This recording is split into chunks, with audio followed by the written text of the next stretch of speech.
Welcome back to Heroic Book Adventures. I'm Steve, and today I wanted to take a look at Ken Greenhall's Hell Hound.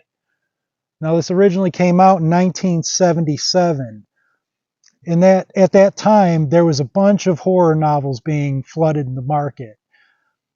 All these authors were trying to capitalize on the commercial success of things like The Exorcist and Rosemary's Baby. So there was a ton of these horror books coming out at the time. A lot of them only got that first printing and then weren't reprinted again. So then you fast forward 40 years, those original copies had been read through dozens of times and destroyed, and the few people who still had good copies of those books aren't giving them up. So they've been really hard to come across. Then, about 10 years ago, Grady Hendrix released his nonfiction work, Paperbacks from Hell, which kind of chronicled that horror paperback boom from the 70s and 80s. As a result of that, it's created a lot of renewed interest in a lot of these old cult classics, Hell Hound being one of them. And so Valancourt Press has decided to re-release this one. So now us modern readers can get a copy of this old classic. So Hell Hound tells the story of a bull terrier named Baxter. He finds himself in the possession of this elderly woman.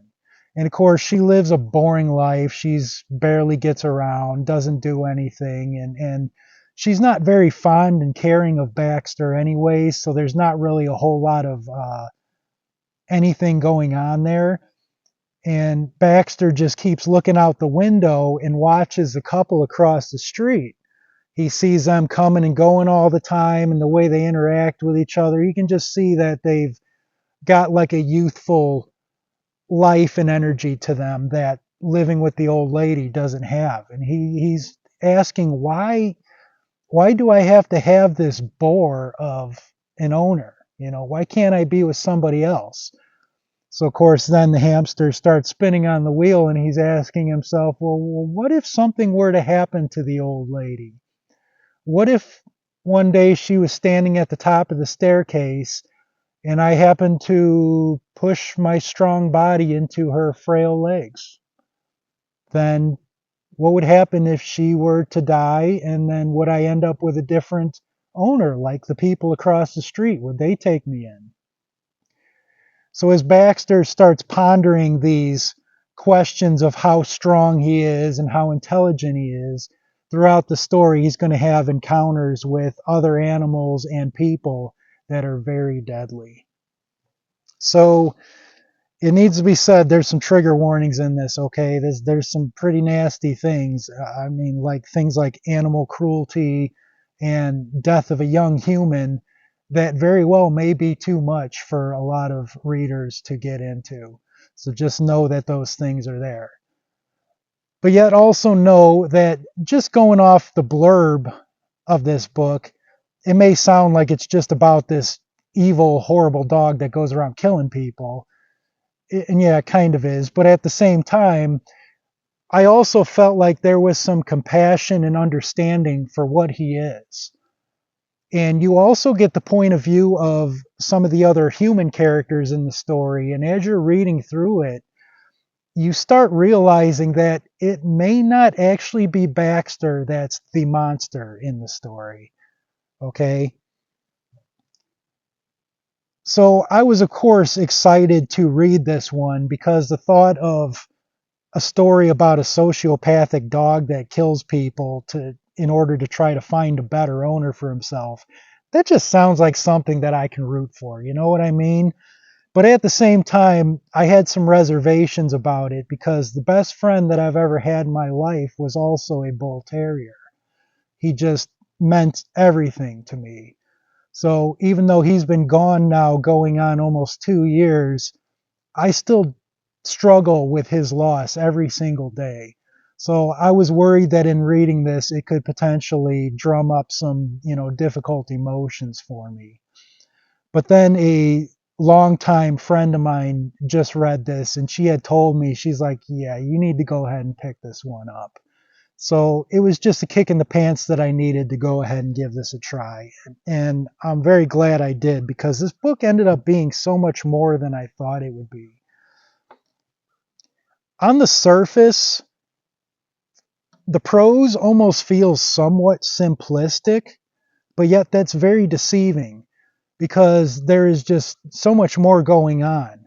Like, you can take any paragraph from this story, read it, and then pause, and you're going to find some deeper philosophical meaning in it if you want to. That's just how complex this really is without you really realizing it. So to me, it was kind of like watching a duck.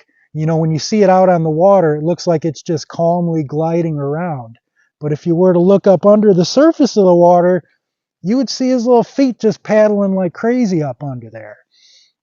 So I think this is one of those books where you can choose to either read it as just a simple, entertaining horror read, or you can look at it as more of a deeper character study with a lot of philosophical undertones about some really screwed up characters in it. So it leaves it to you, the reader, to choose how you want to read this. And I really wanted to stress that, and how impressed I was with that aspect of this book, to the point that I was only a few chapters in, and I went ahead and ordered Ken Greenhall's first novel, Elizabeth, because this one is about a 14-year-old girl that when she looks into her bedroom mirror, she does not see herself. She sees a woman that lived many, many, many years ago. And this woman is trying to transfer her powers over to the little girl.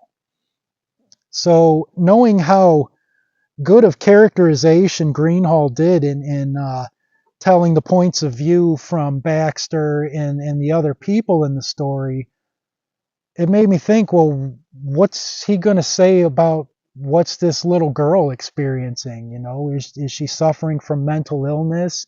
Is this a witch she's seeing in the mirror? Possession? A ghost? What's going on? I really have no idea, but I'm really fixing to find out, because I thought that was a real strength of this work. So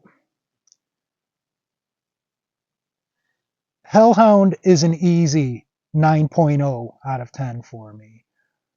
And even though it's only February, I'm going to go ahead and say that I'm confident that this will end up being in my top 10 reads of 2026. That is really how much I liked it. So it's a book that, if you are a horror reader, I would go ahead and recommend it to you, with the caveat that you can stomach the really bad things that happen in it, like I said. So I will see you sociopathic heroes on our next dog walking adventure.